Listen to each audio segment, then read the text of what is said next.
Good morning, my Teaser King family. How is everybody today?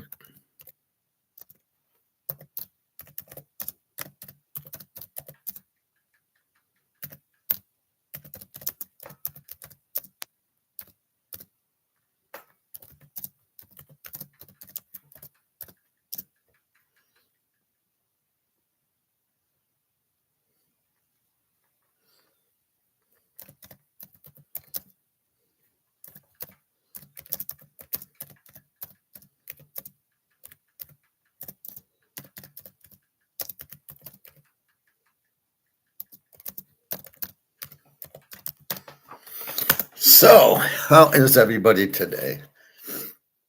Well, I am doing fine. It's Friday. I figured out my air conditioning mess. So, let's talk about air conditioning in the summer for about 2 minutes. And basically, what it is I guess it takes the heat. If you there's warm air in your house and humidity in your house. So I've been screwing around because I've been uh, opening my door wall at night to let the cold air in.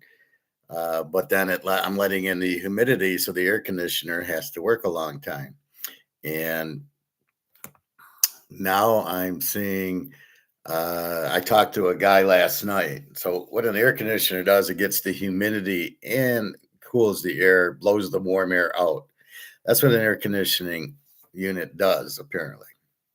Okay, I'm not an AC guy, so what I've been doing by opening the door wall at 10 o'clock at night and it goes down to 70 degrees and I can cool my apartment down, I am letting in some humidity. So that's why my air conditioner kept blowing and blowing and blowing. I thought I had a problem because for 2 hours it was 79 in here and I put the air on to 76 and it got to 78 and it never got under 78. And I go, is it broken at 78? I mean, it was crazy. And basically, no, it takes a long time if I let humidity in to get the humidity out. I didn't know by opening the door. Now it's only because it's very humid now in August in Michigan. So basically, if I if I don't open the door wall now, I didn't. This was so last night I didn't open the door wall, and it was a little humid and all. It was like 69, but it felt like 76. Like so, it's like the heat index, it's like the cooler of the wind chill, right? It's 20 out, but it's really zero with the wind chill, and so that's what it is. So I didn't open it. I didn't hear the air go on all night, and the cool air does come through the windows, and just like the hot air does. And so I just left it at it was 79. I woke up, it was 78 in here, so I lowered it to 78. I really want to get it to 75, 76 in here and then just leave it. And then when it gets warm, it kicks on and then kicks off. It's not struggling to get all the humidity out. So anyway, so right now it's 78. Hopefully it starts getting colder at night and it'll lower the temperature in here and I can lower the thermostat. But by opening the door wall, I'm letting in the humidity. And I never did that in my other apartment because I never had the need to because I was on the ground floor. So apparently being on the second floor, you're fucked in the summer because the hot air rises. So you get a lot of it and maybe from the roof. If it's a 2-story and you're the second story. However, in this winter, I should be fine because um, I won't. The hot air will rise, so I won't get as cold up here. So I will save a lot of money in the winter that I am paying in the summer. So I'm paying for the heat a little bit more, but this is the last month. We're in August. Once we get through August, September cools down, and then of course October, November. Football is always much cooler.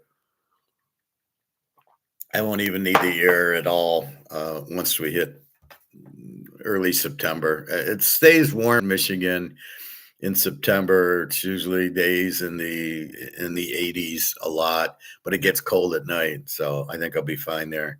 So this will be the last month, and really, I just got hit with a big bill for June 15th to July 15th. That was the big bill. So this will be July to August. There'll be another big bill, but I'm prepared for it. And then it'll be normal bills. So anyway, that's air conditioning. We talk about everything here. All right, so here's the good news. We got silver 63.55 and gold 43.31, doing a little of the 10 o'clock drop, but you can see how big it went up. 42.60, we got up to 43.60, so it's gone up 100. Again, now we're in the 4300s. Once we get through this little 10 o'clock bullshit, and it's mostly just the reset at 10 o'clock. It's every day at 10, it goes down. It looks like it's starting to move back up, 43.37. But again, notice we're at 43, we're at 63.5 silver. So notice silver was 64 all morning, so it'll move back to 64. So in the next week, we'll be getting back into the 70s in silver and gold. I don't know how high we will get in the next week. My guess is 46, 4,700. Then it'll go in the coming weeks with what China wants the higher price. If the U.S. indeed has any gold in Fort Knox, which I doubt, there is gold in Fort Knox, but it's not ours, it's China's, right? So if we have any, we will want a much higher price because we have to value it higher. If we're broke, and we're bankrupt, we got to pay for the war. Remember that. So we got these wars in Ukraine and in Iran, and we're out of money and we need a higher price. So they want the gold price to go up now if in fact we have any gold in Fort Knox, which I doubt. I believe there is, but it's not ours. And when Bart Simpson, the secretary, says, "Oh, yeah, I was there and I saw it," and and it's like, you got to prove it, there, fella. You can't just lie as you guys do. All politicians just lie. Oh yeah, I was in Fort Knox too. Yeah. Today I'm going to Fort Knox. I'm gonna fly to Kentucky and go to Fort Knox, and yeah, I'll see the 8,000 tons, and it'll be all ours. It won't be China's. You believe me, won't you? Ain't so stupid. See, now my air is kicking on, but it kicks off too, so that's pretty good. And that's all I want is a constant and goes on and off. Then my bill won't be $18,000. No, it was 160, and it's shocking, but considering I'm on the second floor and it's been hot, then yeah, it's probably reasonable. Some lady had $450 bill. She kept her apartment at 68. I'm like, I'm just trying to keep it at 75. I'm not even doing that. I'm just trying to open the door at night when it's in the 60s. All right. Oh, we're back 43, 44, and 63. When I came on, it was 63.15. So it's jumping. All right. So good news. Again, remember, this is paper, gold and silver. This is not physical. So keep an eye on that. So if you understand that it's paper, I was in the hot tub yesterday talking to a guy. I don't know these guys. They just sit next to me in the hot tub and we start talking. And he thinks that the war in Iran's about them not getting nuclear weapons. And I said, no, they never wanted nuclear weapons. It's a bullshit war. They never wanted nuclear weapons. That's just Trump's excuse. That's why we're at war, because we're bankrupt and we're trying to steal their oil and gold. That's why we're at war with Russia. We're trying to steal their gold and diamonds and gas and oil, and they aren't going to give it to us. All right. Anyway, so it's again the misreading of people have of Trump, and they just listen to him like, he lies all the time, but you guys just believe him. I don't get why they just believe the politicians are honest. They're not. They're crooks. All right. Baseball. We went 3-2, and we made 4 units, mostly because we locked the Philadelphia game for 5 units. So Sanchez does what Sanchez does, and he's going to win like 9 out of 10. So 90% we bet on Sanchez. He's going to win. And there's that one bad game where they give up the 5-6 runs. So let's go through this. No, I don't think San Diego and Arizona are still playing. All right. Now, we came on the games that already started. California 4, Baltimore 1. Of course, we couldn't play it. Cincinnati 6, Oakland 5. Oakland's starting to hit a little bit. And the JETS's 13, Cleveland 6. Again, we're late on that one, but I would have probably played Cleveland because they had that guy from Washington, Griffin, is now traded to Cleveland. I don't understand the Tigers. We could have, picked him up, whatever they wanted for him. He's a good quality pitcher. So I don't know.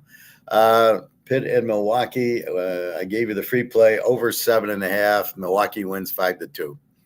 So Pitt's not hitting. It wasn't an ace for Milwaukee. It's just one of their pitchers, and I thought Pitt would hit more. So we get 7. We needed 7.5. So that's a loser, but it's only a 2 unit. Toronto and the Cubbies, we played Toronto, Dylan Cease, and the Cubs won 3-2. So those are my 2 losers. Then we get Detroit 11, Seattle nothing. Farmer Valdez,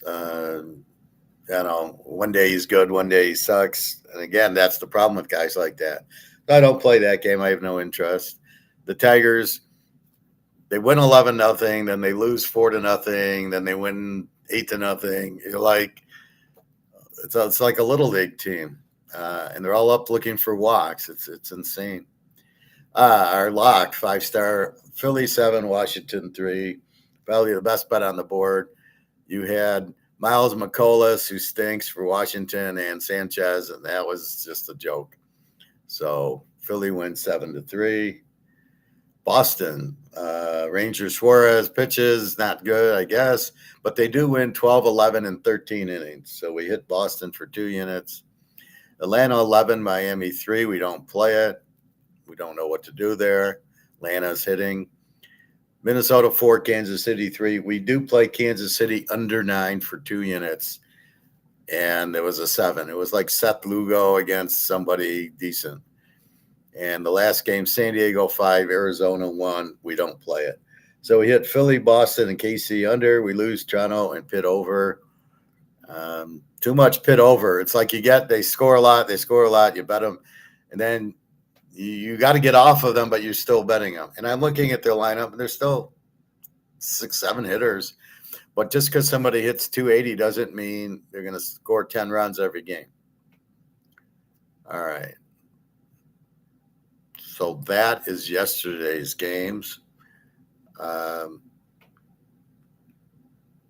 Before we get to today's, I guess let's look at today's. Then we'll look at the Hall of Fame game. And I found Haynes King. He's now the quarterback of Carolina, and I can see him being much better than Steve Young. And then we had Carson Beck, the guy from Georgia who went to Miami last. He looked fine. I don't think Haynes King was drafted, and I don't know if it's just the new football where we don't draft the quarterbacks and we draft all the linemen because it's cheaper. I don't get it, how you couldn't draft Haynes King. How did the Rams take Ty Simpson from Alabama and not take Haynes King and not take Dagiopava? It doesn't make any sense. So I don't know what the problem is with Dagiopava, but he's better than half the starters in the NFL. All right, let's look at today's games. Then we'll get to the Hall of Fame game. No. Sorry about that. Pitt 132-8. I thought it was Mizorowski, but it's Modzinski for Pittsburgh against Zach Thornton for the Mets. So that we got the Mets at Pittsburgh. Pittsburgh 132-8. Thornton 291 against Miadzinski. Oh my God. With a 4-3. Oh, I'll have to get a nickname for him. So Zach Thornton, he's only pitched. This is his first year. He's got a 2.88 ERA. He's a starter all the way. He's 2-4 his 6 games. And he's given up 4 runs, 1 run, 0-0, 3 and 4. So he's pitched his first game May 20th, then he didn't pitch till June 26th. Then he didn't pitch till July 12th. and then it's been regular. So it's really the last four, which was 0-0-3-4. He's gone 6 innings. So we don't really have that much on him. He's a lefty. Myadzinski from South Carolina. Myadzinski in South Carolina. Born on Hilton Head. Interesting. Well, this guy a starter? No, this guy's like a 2 and 3 inning guy. He goes 40, 50 pitches. I don't know what you call him. He started 9 games for Pittsburgh. Okay. He's been a starter. 3.15 ERA, 3.55 last year. So he's it's a 3 inning starter guy. I've never heard of this. But he's won 9 out of his last 10. All right. And when you look at it, it's really deceiving. It's 0-0-0-0-1-0-3-1-0-0 in 3 innings. So it's very deceiving. You're looking at this guy for 3 innings and he's shutting you out, and you're wondering, why are you pulling him after 3 innings? It doesn't make a whole lot of sense. Zach Thornton has the 5 games. I know if I don't play Pitt over, it'll go over. Ledzinski, I don't know what to do with this guy. It's a 3 inning. You still have 6 innings to bet, right? And Thornton. So I got to leave this alone. I got a feeling it'll go over if I don't bet it. If I do bet it, it won't go over. You don't know with Ledzinski with 3 innings. So he'll shut you off for 3. What happens the other 6? Okay, so we'll have to keep an eye on this Ledzinski guy. Oh, good game here. Toronto goes to Philly. Philly's 209, 7.5. We got Soriano traded from California to Toronto, and Zach Wheeler, our ace, going for the Phillies. And I really don't know how I can bet against Zach Wheeler. The only other play's an under here, but Soriano has not been all that.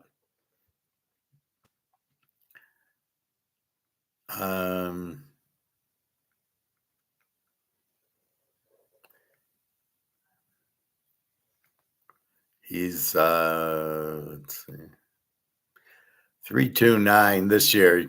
He's started 22 games. Amazing. 3.29 ERA. He's 2 and 3 his last 5. And his last 6, 5 runs, 3-2, 3-2, and 1. Most of them are 5 innings, and he goes 90 pitches. Well, I got to, all right, first free game, we go Philly again. We got to go Zach Wheeler. I'll go 3 units. We're a little bit afraid of Soriano, maybe, but he's a righty, and the game's at Philly, so I do like Philly here. You just bet Sanchez, Wheeler, and Jesus. It's a pretty tough lineup. They're 62 and 54, which I'm surprised they're not a little higher. But the total on the game is 7.5. It's kind of made Philly will hit Soriano. They could easily, how Philly can start hitting, and Zach Wheeler. So we'll take Philly again. Cincinnati, Washington, we can't play. Washington 125-9. A TBD for Cincinnati, Cavelli for Washington, and Washington's favored. Cavelli from Oklahoma is the Sooner Boomer. And he is 3 and 3 his last 6, 3 and 1 his last 4. In his last 6 games, 4 runs, 2-2, 0, 3-3. And the first one was 2 innings. He gave up 4 runs. So he gives up a lot. I don't know why they're that big of a favorite. I'll have to take a pass on that one. The Yankees, 134-8. They're playing Atlanta in New York. So Atlanta at New York. New York, 134-8. Mall for Atlanta, 5-1-7 against Max Fried, 3-1-2. And the Mauler is 2 and 4 his last 6. 4 runs, 1, 3, shutout 5. and they scored a lot yesterday. Max Fried coming back off the injury. Really, it's his last 3 games. He beat Pitt 2-0. The White Sox 9-5. Lost to the Cubbies 5-2. Shutout, 3 runs, 1 run. Hard to look back. It was 3-5-3, but that's back in May. Then he's out till July 22nd. So he's probably playing through injury, and then he comes back. And he come back, and it's 57 pitches, 66, 78. And it was a 5-inning, 1-run game, but he lost to the Cubbies. So New York is not hitting. So it's hard to take New York. They're not hitting. So maybe it's an under. But Mall gives up some runs. So I think we got to pass this game. As much as I want to bet Fried, they're just not hitting, and it's I think it's more of an over/under pitcher. But Mall, I'm not going under 8 with Mall with the 5 ERA. Well, let's look at his last 6 again. Mall's last 6: 4 runs, 1, 3, 0, and then a 5. So you don't know what you're getting with Mall. Fried, let's let him develop a little bit more. Let's see what he does today. California at Miami. Miami 148 and 8.5. Gleason for California and Tony Phillips for Miami. Looks like an over game. Gleason, a 13.50 ERA, and I can't go to him. Phillips with the 4.67 ERA, and he's 4-2 his last 6. 5 runs, nothing. 2 runs, 3 runs, 2 runs, 2 runs. So Phillips, yeah. And Gleason, I don't know, a 13. He's probably a reliever, but I can't. There's no data on him to go to. And Miami doesn't usually hit, and California doesn't usually hit. So this is an under series, but I can't go under with the guy with the 13.5 ERA. This is almost an over, but I'm not going to play it. I don't like it. Oakland goes to Boston, so they just played Detroit at home on Sunday. So this is a road game, cross country. Boston 260, 8.5. Jenkins against Tolley. I don't know how good Tolley is, people. Well, this guy's easy. He's 1-9 his last 10. Perkins. And he's 5-inning guy. Jesus, he's really sucks. Last 6: 2 runs, 7, 3, 3, 2, and a 6, and a 4 before that. So Perkins just blows. Peyton Tolley from TCU. Oh, I love TCU guys. 1, 2, 3, 4, 5, 6-1 his last 7. His last 6 games: 6 runs, shutout 1, 4, 2, and 2. All right, let's go Boston here. We're going against Perkins. Boston will just go 2 units. We don't love it. We can't like it, but Tolley's fairly hot, and Perkins should be in the minor leagues. 7.50 ERA. Why is he there, and why are you pitching him? And don't tell me it's a spin rate. He's got a good spin rate. Yeah, but he's got an ERA of 7.50. What part of that are you not looking at? I mean, people are trying to take the most basic things, batting average, ERA, and then turn it around so it's not meaningful. Yeah, but he's got a good spin rate. Those are good curveball. Yeah, but they hit the hell out of it. Doesn't really help you. Can they read your pitches? That's more important than spin rate, right? All right. Cleveland against the White Sox. All right. We got Cleveland minus 138, 7.5. We got Messick going against Nick Schultz. Messick is their ace.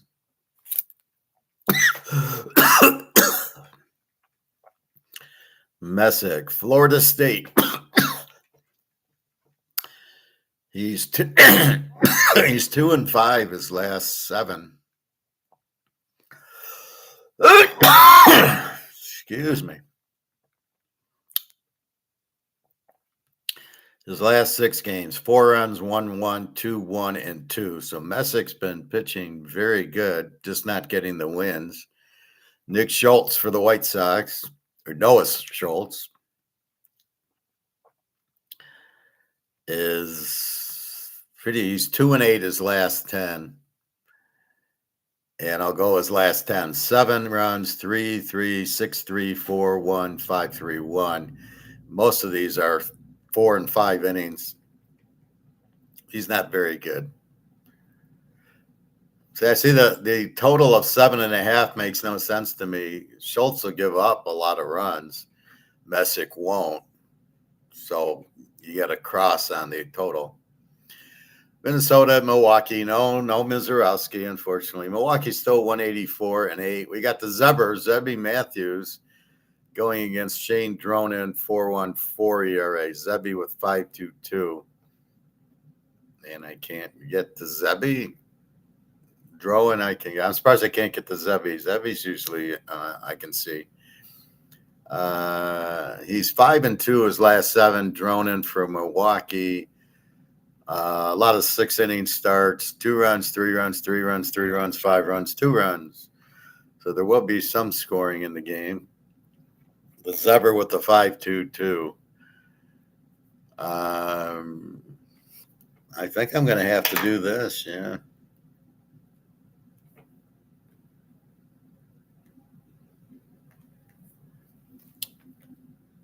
I think so. The Cubbies go to Kansas City. The Cubbies are 162-9. Kevin Gausman on the mound, so I don't understand this line.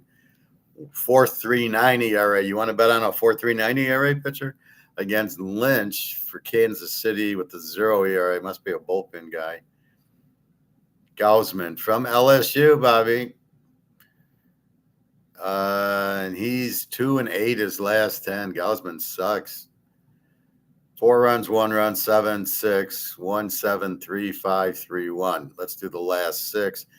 1-7-3-5-3-1. So he's struggling greatly against Lynch. Daniel Lynch from Virginia. Looks like a bullpen guy.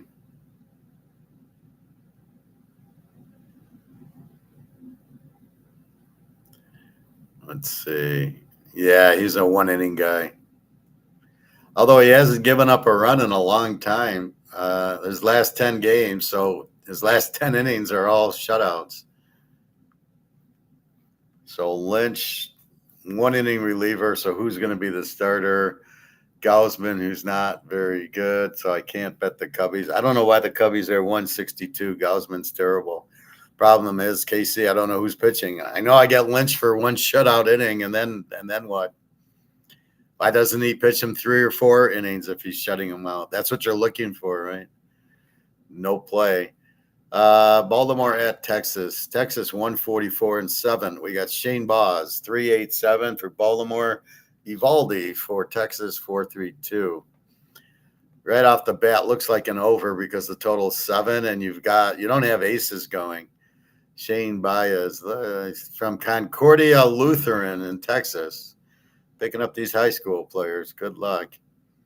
This guy blows. He's 2-8 his last 10, and he's given up his last 6. 2 runs, 3 runs, 2 runs, 4 runs, 2 runs, 1 run. So you're going to get at least 2 runs in the 5 or 6 innings for Texas. Evaldi from Elvin, Texas. And he's 1, 2, 3, 4, 5, 6-2 his last 8. So he's been pitching good all over games. And we've got his last 6. A shutout, 3 runs, 4, 4, 1, and 6. Well, there's only one way to play this game. And that's what I'm going to do. Colorado at St. Louis. St. Louis 163, 8.5. Feltner 580 against Lehigh 345. Games in St. Louis. Again, 163. St. Louis favored 8.5 total.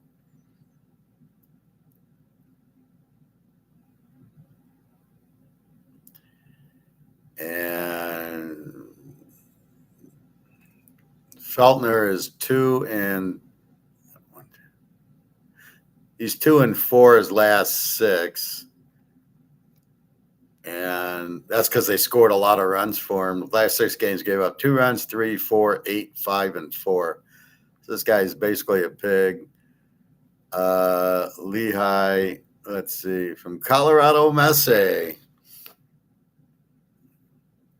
3-3 his last 6. He's gone under his last 8. His last 6 games. 1 run, shutout, 1, 2, and 1. All right.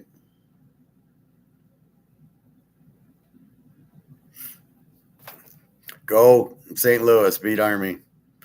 The Dodgers go to Arizona. The Dodgers 169-9. We've got Sasaki against Kelly. Superficially, this looks like an over. Both pitchers suck. From Rick Zakata, Japan, Mr. Fuji's hometown. And he's 2, 4, 5. He's 5-1 his last 6. And he's 3 runs, 6 runs, 3 runs, 1, 1, and 2. A couple of the early ones were 3 and 4 innings, and then it's 5 innings. So it usually goes about 5 in the 90 pitch count. But he's been hot. He's won his last 5. And except for the 6, it was 3-6-3, and then it's 1-1-2. So he's getting hot. And let's see how Merrill Kelly from Arizona State. And he's 3-3 his last 6, 3-7 his last 10. 2, 4, 6. 2 runs, 1 run, 3 runs, 2 runs, 1 run, 5 runs.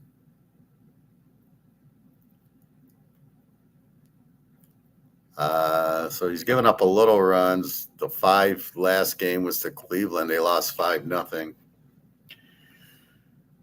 5.0 ERA and a 4.64. We know the Dodgers can hit, and it's a righty, and against Arizona. Yeah, I think we got to do this. Houston goes to San Diego. Good game. San Diego 113-8. Blanco for Houston 7-7-1 has been injured and come back. Robbie Ray traded from the 49ers 3-2-6. I'm not sure why the 49ers traded for him. I don't understand baseball. You got good players, and then you trade them for garbage players that you hope will be good, which never are. How many minor leaguers ever really do well in the majors? Very few. Blanco 3 games, so we don't have enough data. 4 runs, 5 runs, 3 runs. So we know San Diego will hit him. Robbie Ray's been hot.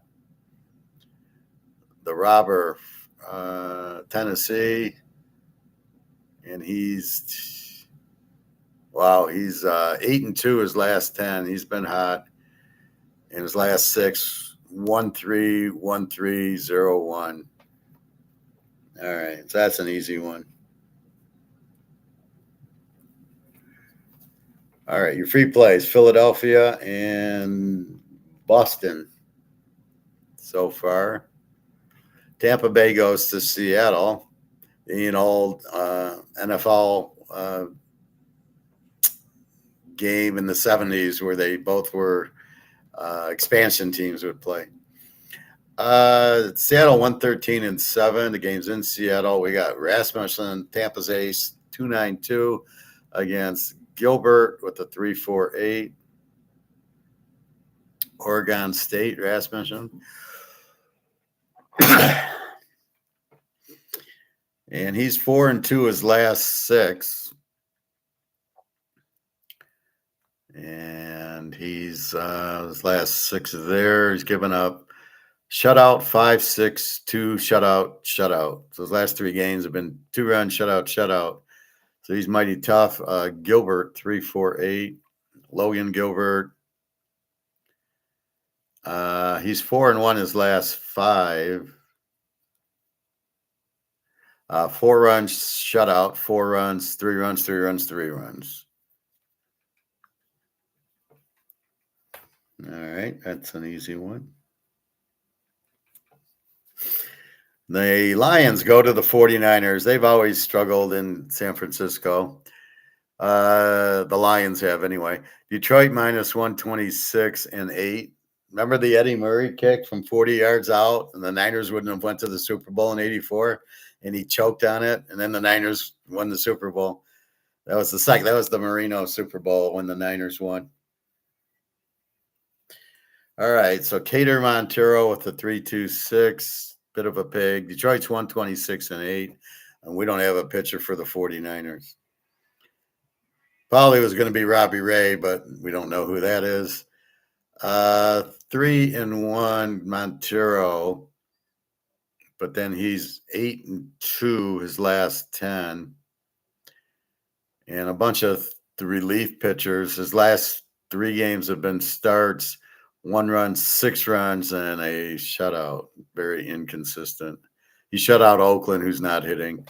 Lost to Baltimore and beat the Cubbies in 5 innings. So I don't know. I don't know who's pitching for the Niners. So you can't make the bet if you don't know the pitchers. Detroit, they either win 11-0 or they lose 4-0. They've been shutting out the other teams pretty good, but that was with Skubal and Mize. They're both gone. They have this new pitcher. I can't think of his name. They keep bringing up all these minor league hitters. Like that's going to solve the problem. The hitters they got are minor leaguers in their lineup. So we'll take a pass, Detroit 126, but you can't bet if you don't know who the pitcher on San Francisco is. So it would have been Robbie Ray. We would have been all over San Francisco. But Detroit gets a break. That Ray's on San Diego now. All right. So Philly, free play. Zach Wheeler, 3 units. Boston, 2 units. And I think we're betting against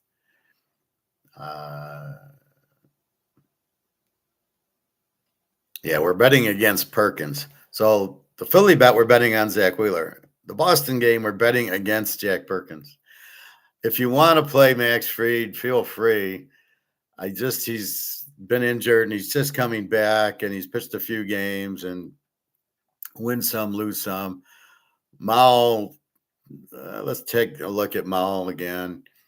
If we really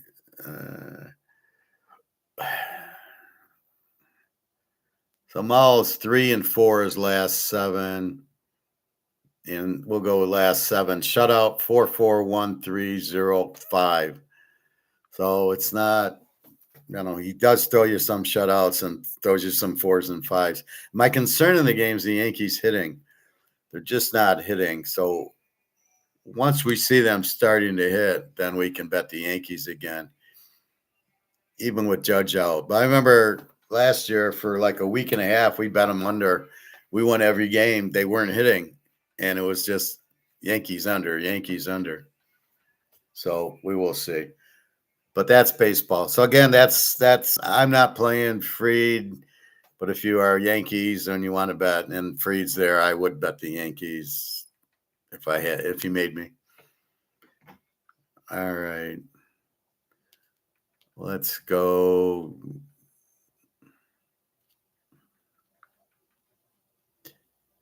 Let's go to the NFL. Carolina wins 33-30. Do we get a box score here? Let's see.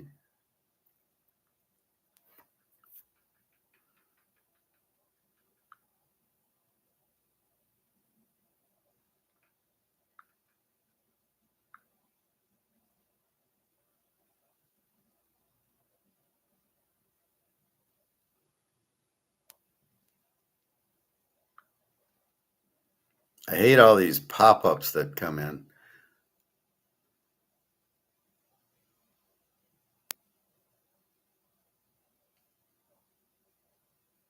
Okay. So Carolina, Here's kind of a box score. Haynes King, 21 of 34, 180 yards, 2 touchdowns, no interceptions, no sacks. Kenny Pickett, 8 of 11, 62 yards, no touchdowns, and 1 sack. Rushing, Haynes King rushed 3 times, 39 yards.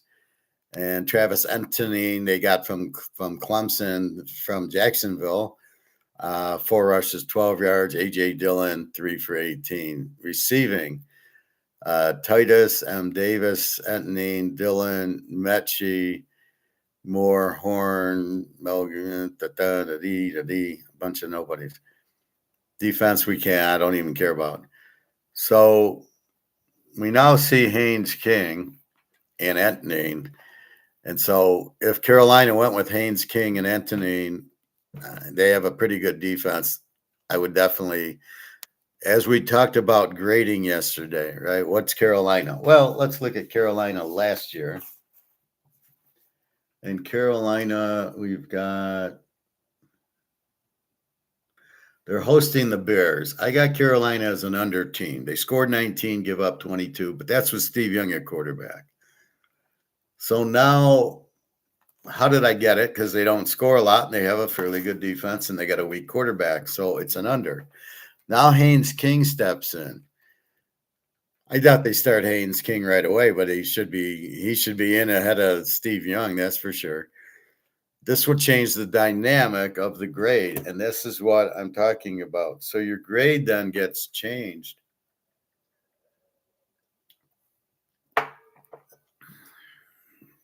We got a new quarterback. We got a new running back. How's our defense? Well, it was a 19 last year. It should stay, or was it a 19 or 22? It was a 22 defense. It was a 19 offense. So not a decent defense. But if you add Haynes King, now you added scoring. And if you added scoring, that's going to change the grade on the team from an under. Now, if Haynes King came in and he puts up 28 points and they give up 22, they're now a B team. That's how the grading works. Now, if they go to 31 and they go down to 17, they'd be an A team. So we are using the points, but it's predicated on the quarterback. So now we got Haynes King, now better team. Arizona, Carson Beck, 15 and 19, 188 yards, 1 touchdown, 1 sack. Keldon Slovis, who I really like, he went to the Kurt Warner camp, and he went to USC, and then he transferred somewhere. He was 9 of 10 for 100 yards and 1 touchdown and 1 sack. Both are better than Brissett. Carson Beck's fine. He played for Georgia. You start on Georgia, you're a good quarterback. He might have got hurt in a game where he hurt his shoulder, but so you think he's not a good quarterback? I don't have a problem with Beck. I don't have a problem with Slovis. These are much better quarterbacks than what they got. Then they brought in somebody, I don't remember who. But I'm comfortable with Beck. But I wouldn't start him game 1. I'd maybe get him out there by game 5 or something. Rushing, Kiner, 14 for 57. Bobby Knight, 12 for 60. E. Hall, 6 for 20. So I never heard of these guys. Receiving, Weaver, 3 catches, 31 yards. Jay Brooks, 3 for 99. Wallace, 2 for 34. And Virgil, 5 for 66. And good luck telling me who they are. That's why I don't pay attention. That's why you can't bet preseason. However, what you do bet in preseason is Beck and Haynes King.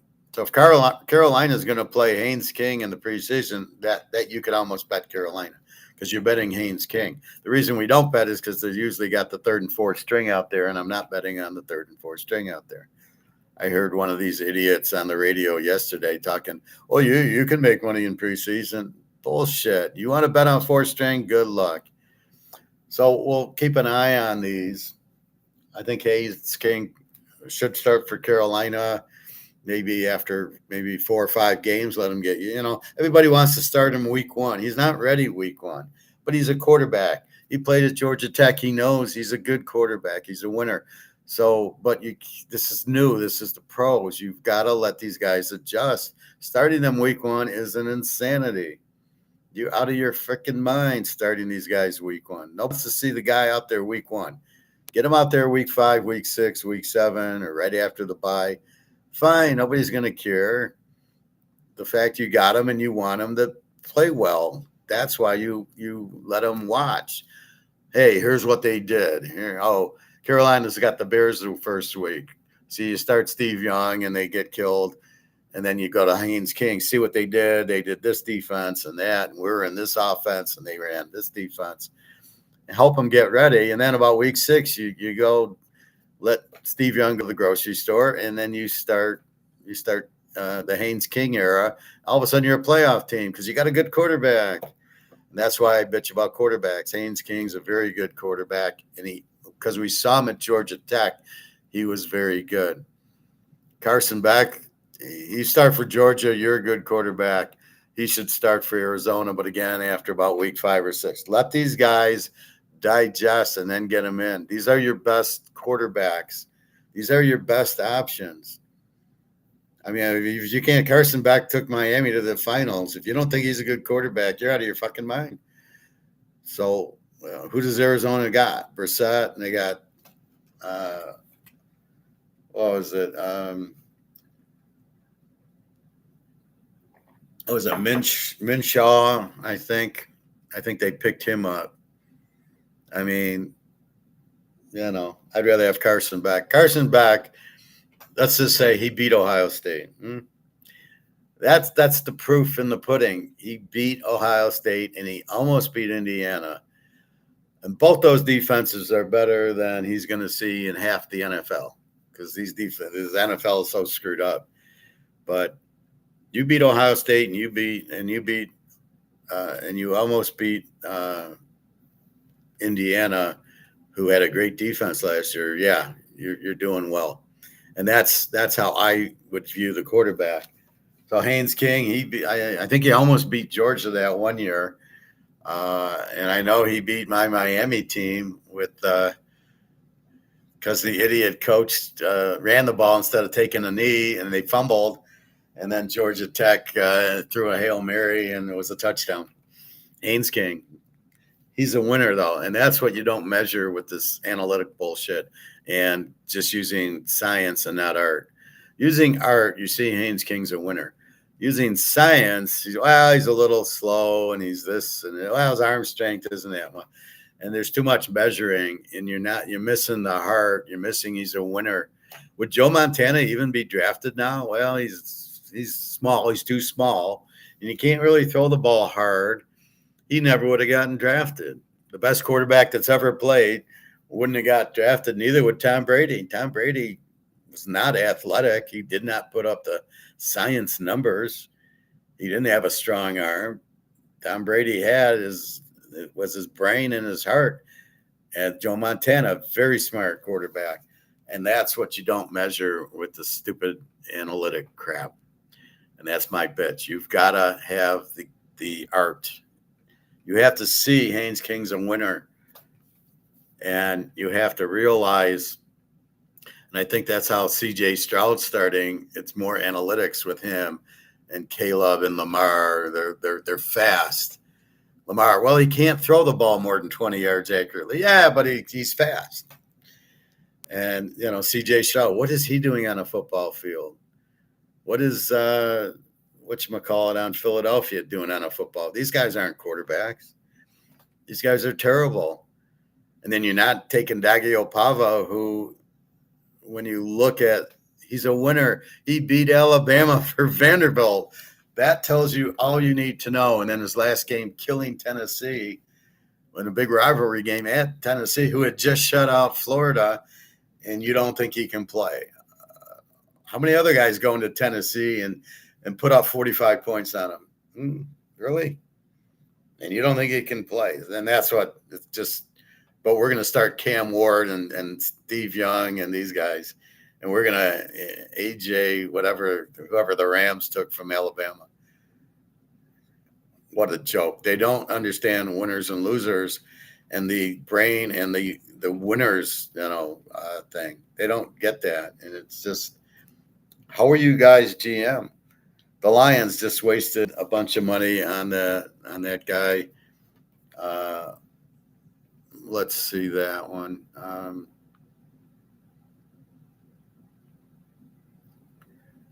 Let's see. Yahoo's always a fun thing to go into. It always takes 15 minutes for all the commercials and ads to pop up. Fuck off. Potential spam. Yes, we see you have time sharing. I don't have time sharing. Where are you getting my information? That's why I don't worry about like they're going to sell my information. Half the information that they tell me is wrong. Oh, you applied for a loan. No, I didn't. Oh, you want life insurance? No, I don't. Oh, you have time sharing? No, I don't. So good luck with that.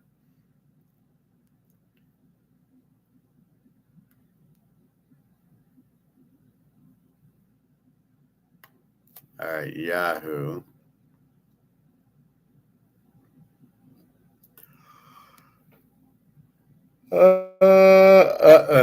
Excuse me.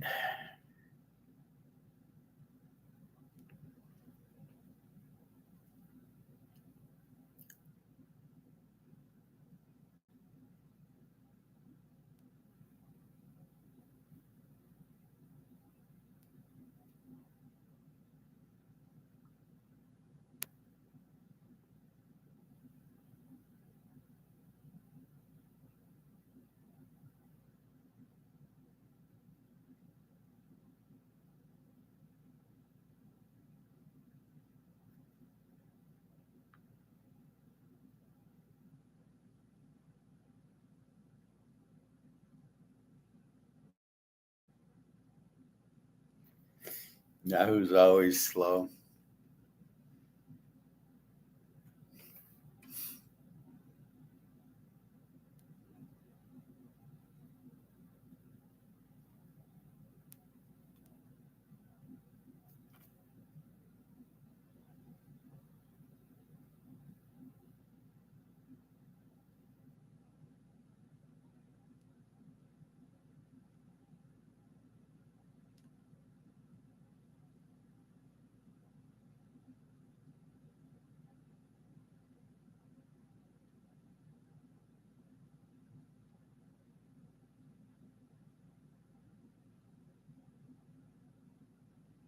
Jamar Gibbs of the Lions agrees to a 3-year, $67 million extension with the Lions. What are they doing?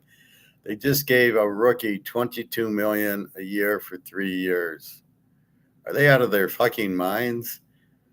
He'll be lucky if he survives. He'll get hurt. How many games did you win last year with him? Oh yeah, you didn't make the playoffs. Yeah, okay. Lions are incapable of understanding what they're doing.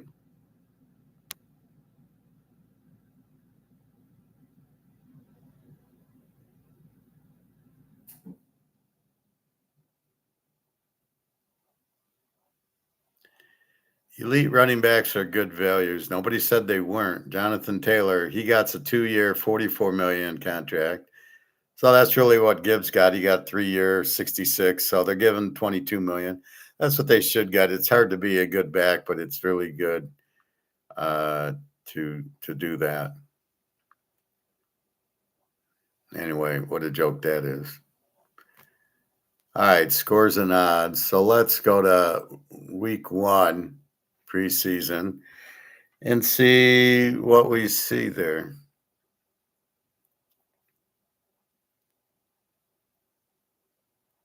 And we don't have lines yet. Really? Green Bay goes to Pitt. All this is meaningless. Detroit, Cincinnati. Now, if Detroit played Cincinnati in the regular season, this would be a lock over because both teams are over teams. Why are they over teams? Because Detroit, decent quarterback, not good, decent. You got this Gibbs, you got St. Thomas, but they don't have a defense. Hutchinson broke his leg, and don't tell me he's back to 100%. That's bullshit. but they don't have a defense. Their secondary is still injured, and they didn't replace it. And Cincinnati's got Joe Burrow and Chase, and there's no way the Lions can defend it. It's in the regular season, this would be a lock over, and the total would be like 50 something, maybe 51, and we'd go over 45. And I'd put that in two teasers, a big lock. That might be a 20 unit lock now, 30 unit lock at the end of the year. But what a joke.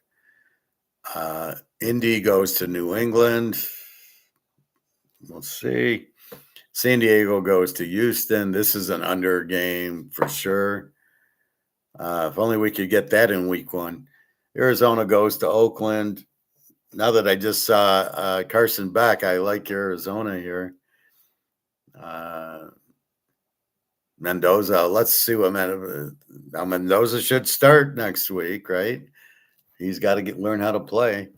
Tennessee goes to the Niners. The Niners, McCaffrey's there. You've added the guy from Tampa, the receiver, who I can't think, not Godwin, the other one. And you got Brock Purdy, and you got some defense back.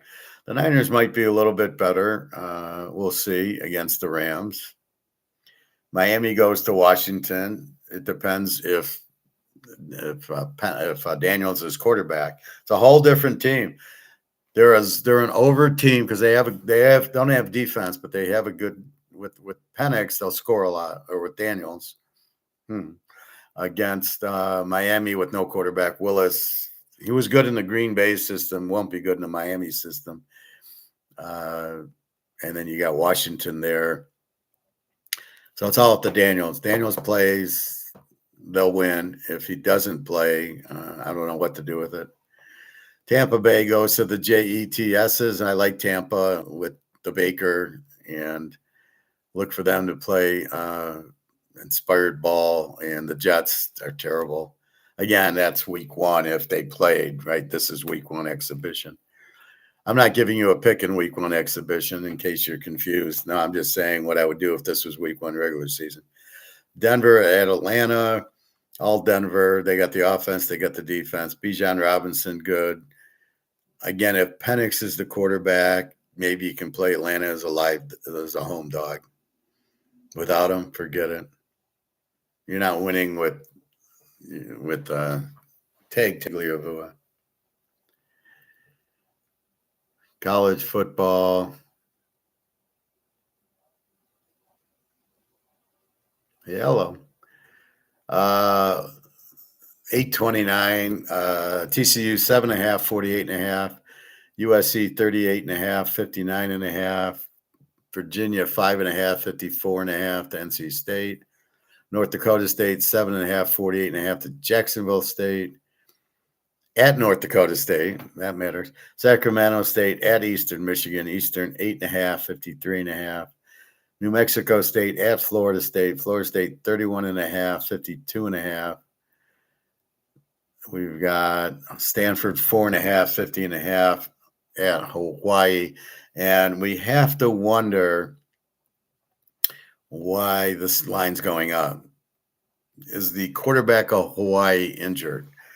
So that we have to see, because this line, there's no reason Stanford's even favored in the game, but it went from 3 to 4.5 is even more puzzling. And UNLV 657.5 to Memphis. So that's the question. What's going on in Hawaii? So we can Google that.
Oh, it says this is why I hate AI. He returns as quarterback. Well, that's not the question. We know he's the quarterback. He missed spring practice with an ankle injury sustained late last year, but was fully returned for fall camp. Yeah, but we're not. So maybe this is considered fall camp. Um,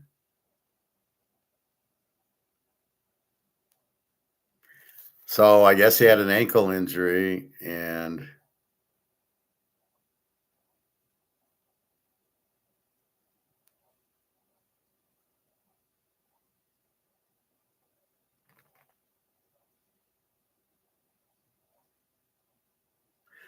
so it sounds like there's a quarterback question, but he's fine. So this is a joke. We're getting 4.5 with the Hawaii,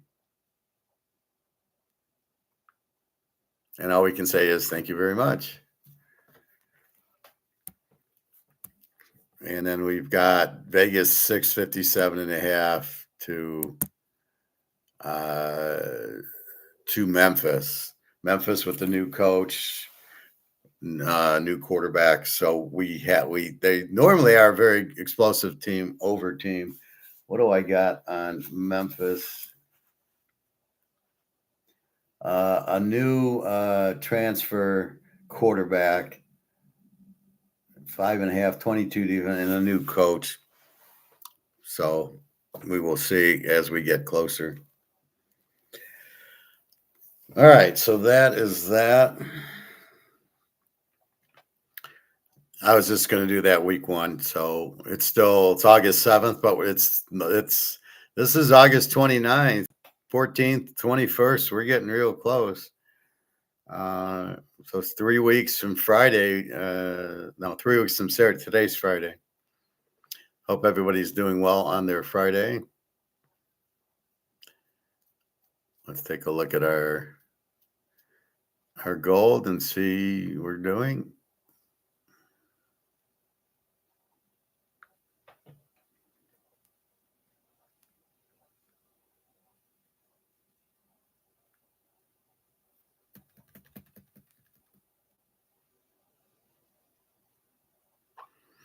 Hanging in there at 43.50 and silver 63.66. So when we came on, silver was 63.50 and up silver 63.73. It was 64 earlier in the morning and then 43.50 for our gold. So happy times. So I'm going to show you this alligator McLeod.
So this is the problem I have with these guys.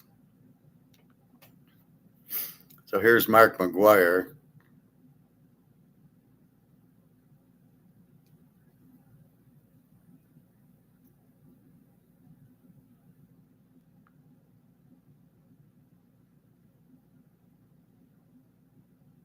It's amazing how stupid he is for how smart he appears to be. Again, he's a banker. He's not really an economist. Directly, indirectly through logistics. We are going to was sort of one. So let's watch this and then I'm going to rip it apart, but just for a few minutes. I'm not doing long. He clearly, he calls it the most mispriced market ever, but he just totally doesn't get it. All right. A little bit of alligator. Image of the euphoria in tech. We've got SpaceX now trading well below issue price. We've got political risk here in the UK, the seventh prime minister in 10 years. That feels more like a banana republic than a G7 powerhouse. But then we have FX intervention, and I think that is the real story at the moment, FX intervention and the bond market. So there's a lot there, but in your usual brilliant way, I'd love you just to unpack a little bit, perhaps the key elements that investors might be missing and should be aware of. Yeah. Well, where do we start? I think as general comment, I would say that markets are so mispriced. I mean, more mispriced than I have ever seen in the, 56 years I've been in the finance industry. We have this extraordinary situation, Johnny, where there is this war raging in the Middle East. Any objective observer will realize that America has got itself into really difficult problems over Iran, the Straits of Hormuz, and now, of course, the Straits, the lower end of the Red Sea, which is cutting out a further, up to 7 million barrels a day. And this is beginning to alarm central bankers and, the Treasury ministers and all the rest of it, particularly in the G7. They talk to each other all the time. They are now very definitely worried, and there's signs of this worry creeping out. Yet markets are incredibly complacent. I think markets have been they've just bought into the propaganda, particularly the American propaganda, hook and sinker. I mean, how many times has President Trump said, we're going to talk peace with Iran? I think someone counted up to 20 times. Only for the next day to find that he's saying, I'm going to bomb the bastards or whatever. And so the market goes up, goes down, but it just moves sideways, and it doesn't actually sort of think, what the hell is going on? The result is what I called in this article the expectations gap. Now, with markets so mispriced against the reality of what's coming, higher prices, if you like, because oil feeds into absolutely every price, if not directly, indirectly through logistics. We are going to see far higher consumer prices later on this year. And that's not just the Gulf as well. I mean, in Europe, we've got a real crisis in food building up with the driest summer in decades, maybe even a century. And the result is that crop yields are less than half of what they normally are, half what was expected. You've got farmers are feeding their livestock on their winter supplies, so there's going to be nothing left for them in the winter. That's going to drive up beef, lamb prices, and all the rest of it. And then Russia closes off Ukraine from the Black Sea. And remember that Ukraine was Europe's breadbasket. Now, I think they still export a lot of grain, but no more because they've got no ports to do it from. So, food prices are going to be a real crisis. Oil prices, and he calls that inflation. He doesn't know. No, it's just shortage of supply. If there's less food, prices go up because the supply's down, the demand's up. It's all basic. But what he doesn't get is the stock market. Trump says we're going to end the war and the stock market goes up. You don't understand. It's totally suppressed. It's totally fixed, the stock market. Nobody's going out and buying. It's just the banks are trying to keep up because Trump says keep the stock market up. Because if people see a high stock market, they think the economy's good. So he's printing money, putting it into the stock market. And notice only in those 3 or 4 stocks, Amazon and Apple and whatever, that's where he's putting it all. It's all a facade. It's all the guy's an idiot. That's what's happening. Nobody's putting it in, and nobody even manages their own fund. You got a 401k at work, and you say whatever, and then these idiots put it in those stocks because those are the ones going up. There's no thinking. Nobody understands the dollar's bankrupt. Nobody, they all put it in the stocks. And here's Alligator, and he's clueless. Oh, the prices are going up. I thought the prices don't go up. I think it's the dollar going down. Isn't it the dollar going down, not the prices going up? So you can have both. You can have the dollar going down and you need more dollars to buy stuff. Or you can have, as I've explained several times, you have the supply going down, so the prices go up, the demand doesn't change, or you have the demand go up, as in gold and silver, and you can increase the supply. So with food and oil, you have a shortage of supply and the prices are going up. And in gold and silver, you have a huge demand and you can increase supply, and therefore the value should go way up. And that's what's going on. It's just amazing he doesn't get this. You're just scratching your head going, was this guy such an idiot? So he thinks that people are actually playing the stock market and that's their choice. You didn't get it at all. No, you work. And as I know some of my friends who work have 401ks and they take 10% out of it. And they take the 10% out of their check, goes into the 401k, and guess what it goes into? The top 4 or 5 stocks. That way everybody looks like they know what they're doing and they're just dumping it. And then the Treasury's printing money and putting that in the stocks. So the Federal Reserve doing their job.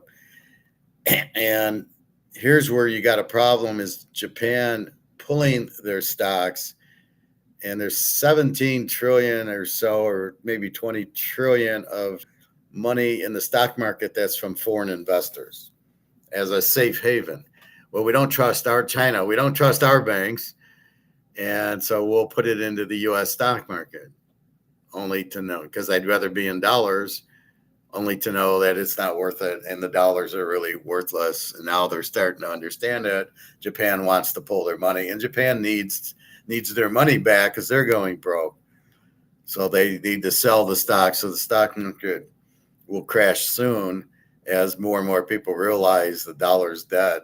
We got to get out of the stock, or as their own currency, like Japan's is bankrupt, and they need the money there. No, they need the yen to pay their bills, so they're going to sell their stock. And there's nothing that Bart Simpson, whatever the Treasury Secretary is going to say, is not going to pull them back. He's the same idiot as said, well, I was in Fort Knox and I saw that there was gold and it's all there and we're the best country and we have the most gold. Have you seen China's 80,000 tons, or are you too stupid to understand that? And we don't have 80,000 tons. We don't have 8,000 tons. So again, it's Mark McGuire, or it's Alligator, and you're just like, this guy doesn't get it. And he's supposed to be smart, and he doesn't get inflation. He doesn't get the gold prices based on demand. He thinks these rising prices are inflation. They're not. They're supply shortages. There's 2 ways you measure the prices: it's supply and demand. If there's more people that want it, so if there's 100 people that want Mickey Mantle, the card has a bigger value. If there's nobody, the card has no value. It's got nothing to do with the money. It's got everything to do with the demand for the product. And if you cut supply for oil and food and whatever you're doing in Europe, you cut supply, price goes up because it's harder to get. More people want it. So I feel bad for the people in Europe, because you're led by idiots who don't know what they're doing running your country, and your dollar's worthless. Are they buying gold? Hopefully. Just for the people are just going to starve. They're not going to be able to afford it. And this is where Hitler pops back in. This is how Hitler came into power in the 30s, was your hyperinflation from the wheelbarrow incident in 1923. You never recovered. You were still broke. And the only good thing the war did was kind of made Mercedes and and Bosch and BMW and Volkswagen better. And then after the war, they could make cars, and they were very good in engineering. That's about the only thing the war did good for Germany. Clem, how are you? Happy Green Day. Let's go green, gold and silver. Well, there you go. We're finally into the 4,300s, and that was quick. We were 40, 41, 42, right through the 43s. I think we'll see 46, 4,700 next week. And I'd say in September we'll be back in that 5,000 to 6,000 range. Silver's jumping at 64. We should see it back in the 70s and 80s, and then get to the hundreds. And that's all going to happen pretty soon in the next month, I think.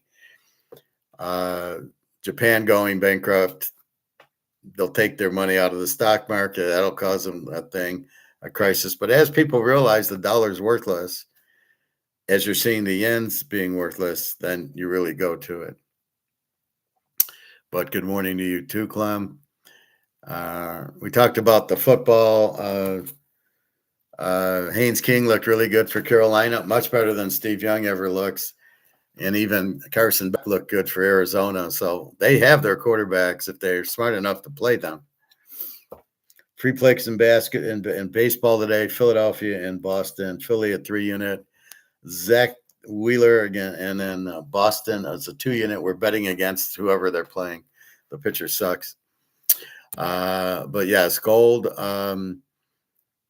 China's promised a higher gold price. The idiot is saying, yeah, I was in Fort Knox and the gold's there and we got the most and we're the best. And you're like, what do you can't just say it. You have to show us the gold and prove it's not China's gold, because that's what it is. We don't doubt there's gold in Fort Knox. It's just not the Americans. We've sold it to China. And China's like, oh, yeah, you can keep it in Fort Knox. It's fine. But now I'm sure they want it back. All right. Let's see what else Alligator McLeod has to say. Prices and all the rest of it. And I think it was probably the Houthis closing off the Red Sea and bombing the facilities at Yanbu that has really sort of woken everybody up within the, if you like, the sort of the central banking and treasury, and the insider network right at the top. But, we're just still believing the propaganda. I mean, it is extraordinary. And the result is the most massive mispricing. I mean, the surveys in America. Where exactly should we find the biggest mispricings in your view? Gold and silver. I think the fundamental mispricing is obviously in the bond markets. Yeah.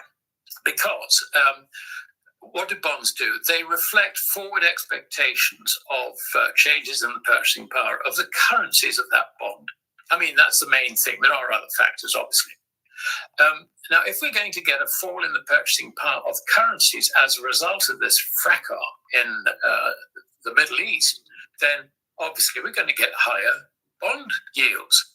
And the consequences of that are very far-reaching. I mean, you've got all the G7 governments basically are running into a brick wall in terms of their finances. They cannot really issue any more debt credibly for the very simple reason that they're now in debt traps. And their debt is not going to be subscribed to by, first of all, foreign investors, and then secondly, domestic investors as well. They're going to look at this and say, no. I think domestic investors will be lent on. They always are. But it's the foreign element which I think is the margin, gives you the marginal pricing. Once you see the 10-year Treasury go above this 5% level, it's currently, 4.6 or something, having backed off from 4.7, 4.75. Once it goes through that, then I think real alarm bells are going. All right, so it'll never get there because JP Morgan will keep pushing the bond yield down with the bullshit price fixing they do. He doesn't get everything's price fixed. You guys talk about the football games being fixed. This is the real fixes right here. your 401k and everything. The stock market is fixed. Bitcoin's fixed. The bond market's fixed. They just print money to make it look like we're fine. Oh, we're the strongest country in the world. Have you seen China's 80,000 tons of gold lately? They're number one, and Russia's right behind them. And where are we? We're way down the list. I think Saudi Arabia has more gold than we do. Oh no, their central bank only has 1,500 tons of it. Yeah, I don't think so. So we print money to make ourselves look good. So that's why all these bubbles are coming up.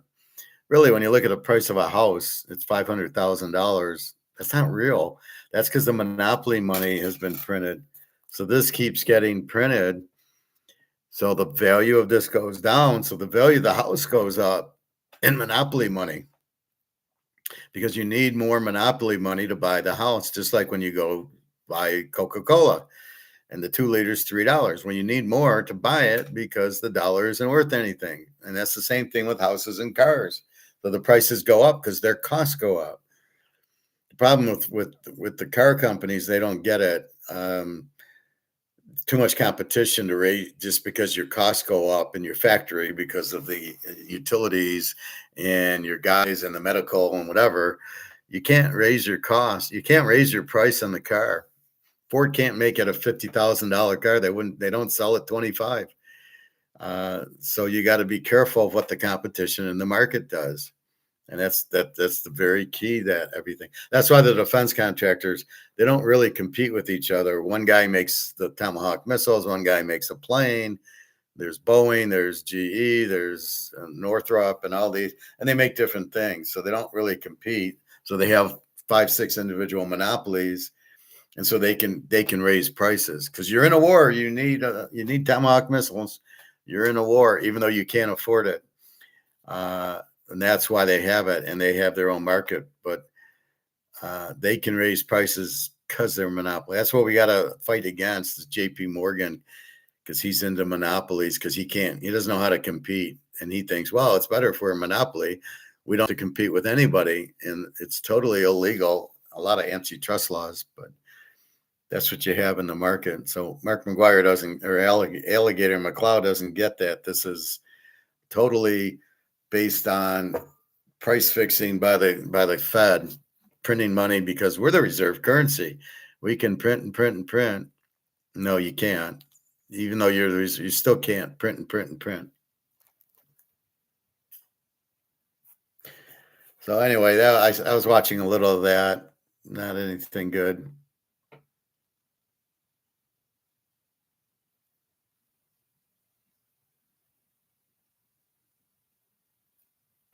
Here's a good one I haven't watched. Why dying civilizations always turn to gambling.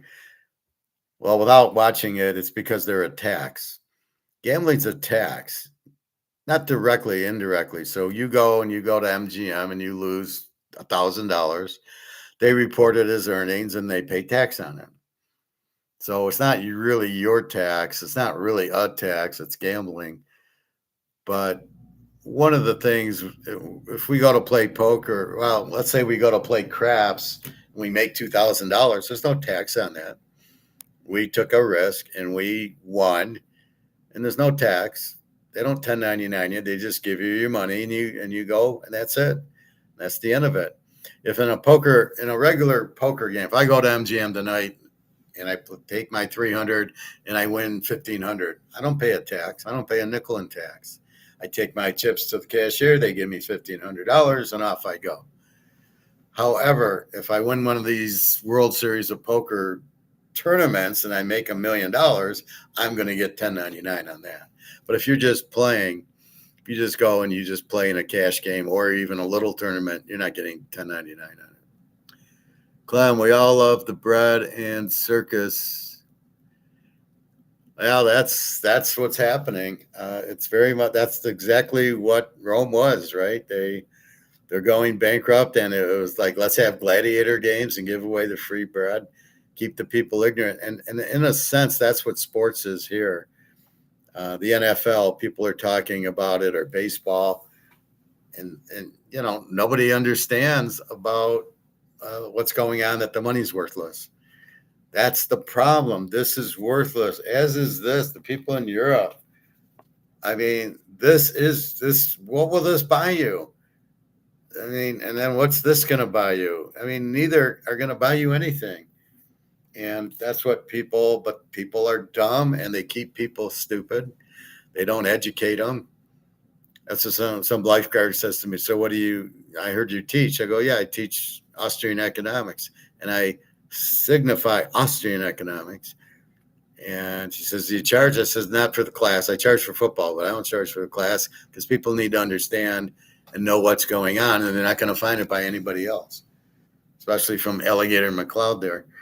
So that's what I do because nobody's going to educate you. So we're all going to walk around in the dark.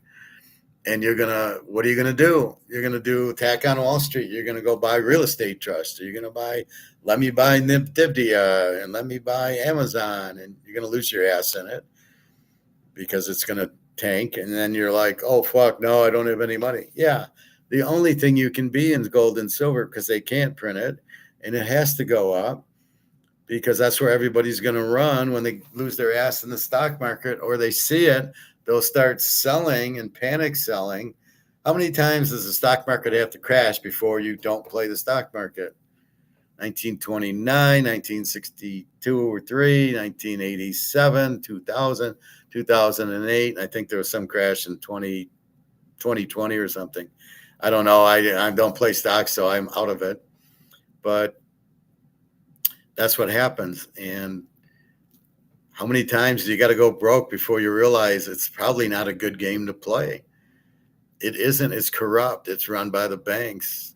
And as the banks run everything here. And that's really the problem. The banks control everything. JP Morgan's the main thief. They control the government. Trump just does it. Trump say this and we'll put the money in here. Oh, we're going to have peace with the Middle East, and the oil prices drop, and he's shorted. But before that, he's shorted the oil, and then it drops, and then he makes all this money by saying, we're close to peace. We've won the war. We have victory. And all the idiots listen to that. Oh, we won. I was in the hot tub yesterday, and some guy, and he says, well, I thought we're in Iran so they wouldn't have nuclear weapons. And I go, hey, God, are you stupid?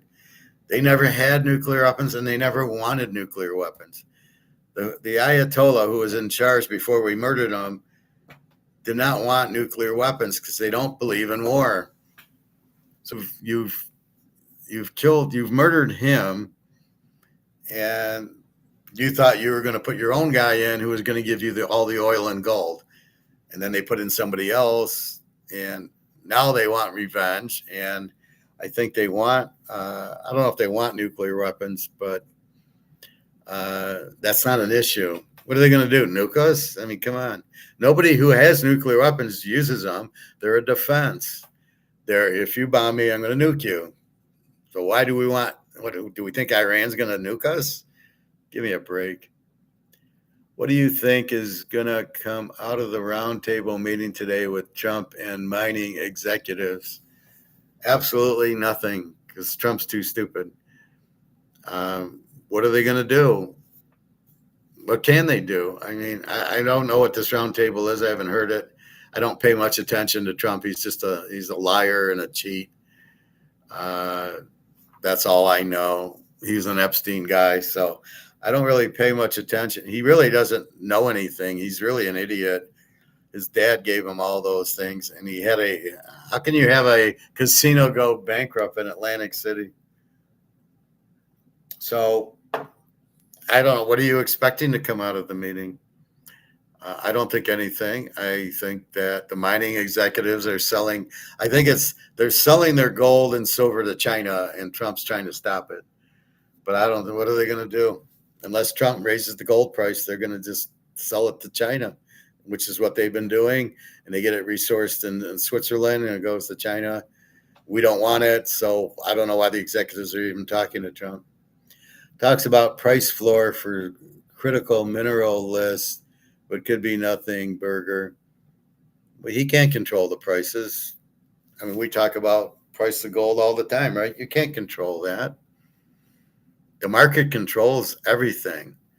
You might try to interfere with the price of gold to a point, and eventually the balloon busts and gold goes up as it's doing now. And silver, you're trying to control the price and keep it under 50, only now it's at 64. It was 120, and that's where it's headed back to. All of a sudden, the defense contractors need critical minerals to make their Tomahawk missiles and stuff. There's nothing he can do about that. You can't do price controls. It doesn't work.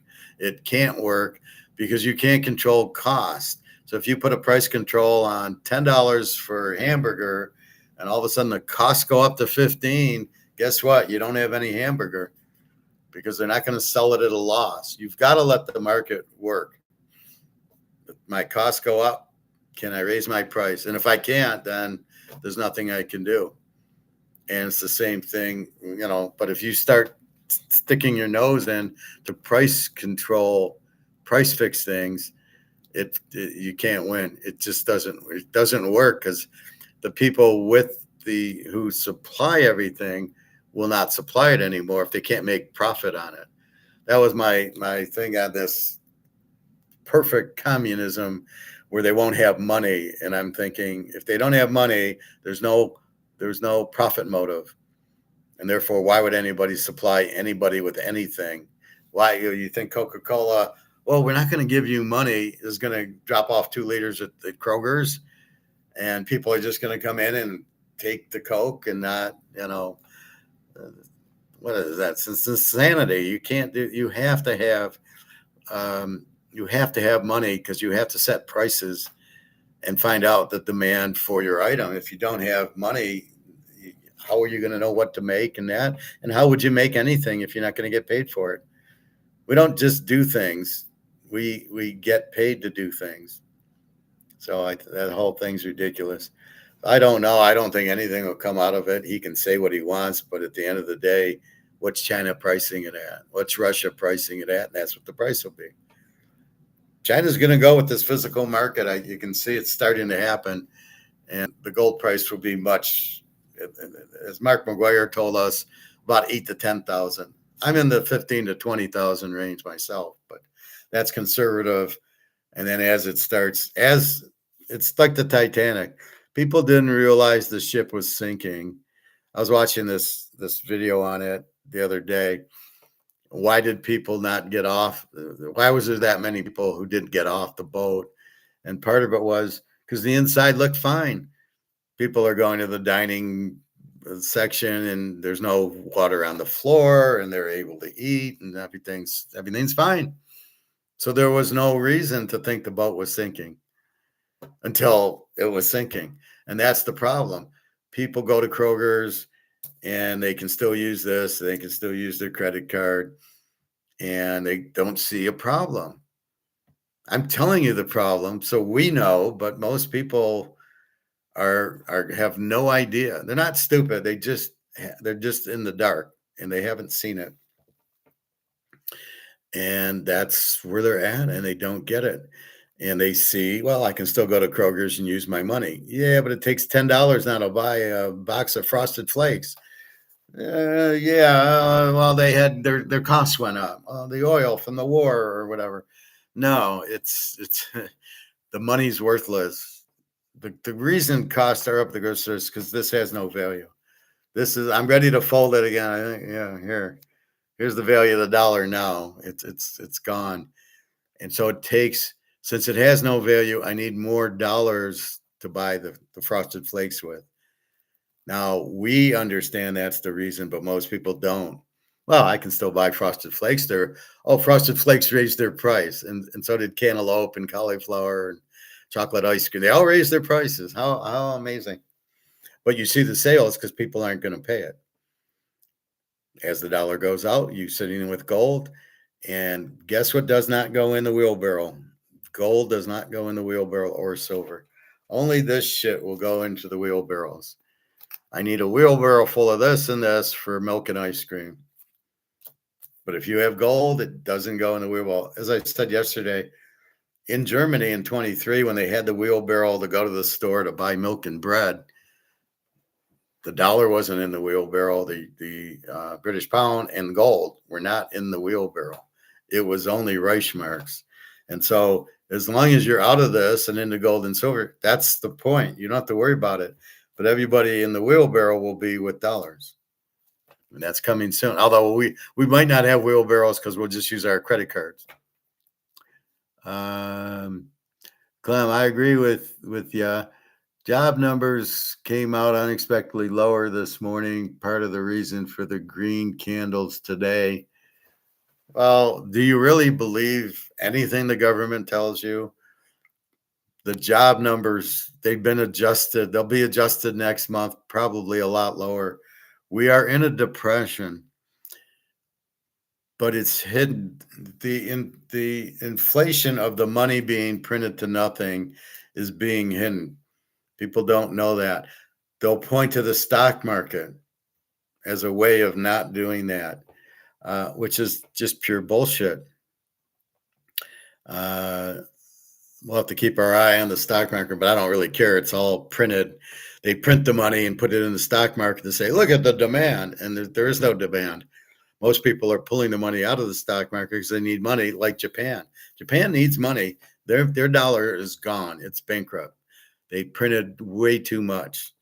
Their money's worthless. So where do they have? Oh, I got my money in the U.S. stock market. I'm going to pull it. That'll crush the stock market and warn the Germans and the French and the Italians and the Chinese, who ever have money in the stock market. They see it at 51, so it's the Titanic. The floor's dry here on the third floor where I'm going to go eat. The floor, I don't see a problem. Well, did you hear the iceberg that hit? And did you see the water coming into the ship? No, I'm on the third floor. I'm just want to get tea and brandy or whatever. And that's what's happening. Everybody's just, I can still go to Kroger's and I can still go to Walmart and I can still use my dollar. And that's because they have to take it or they wouldn't. And I'm sure on Friday afternoon, they're all running and buying gold if they had any brains in their head. But people aren't taught about gold, and they're not taught about the price fixing, and they're not taught about money printing, creating zero value. And that's what's happening. So prices are going up because the dollar is losing value. Trump with this war, it's almost like Trump's doing this on purpose for George Soros. George Soros, a Nazi, wants to see the U.S. collapse. And guess what? They're doing a good job collapsing it because we can only get collapsed from within. Nobody can. We're too big of a country with two oceans.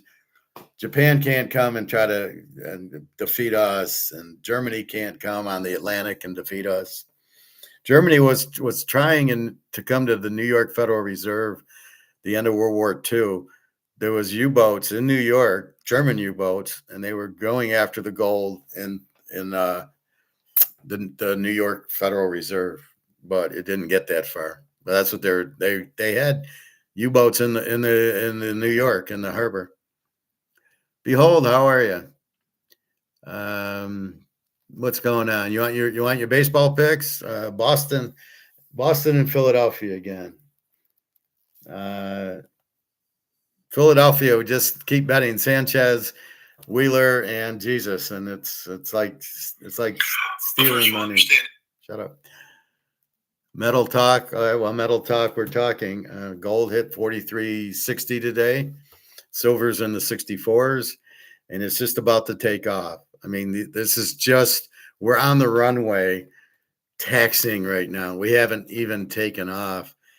I'd say by the next few weeks, we'll see gold probably 4,700. And then we'll see in September. And last year, September, October, November, it went to the moon, and I think it'll do the same thing. I just think it's different times when it goes, but I think now China's had enough. The key will be the Japan pulling all their money out of the stock market, which is going to cause other countries. So again, it's like the Titanic. Once people saw the ship sinking, what did they do? They all ran to the lifeboats. Not before, because there was no water in the where they were eating, and there was no water on half the ships in the middle. But as people were seeing it, they would run to the lifeboat, and then it was a frenzy for the lifeboats.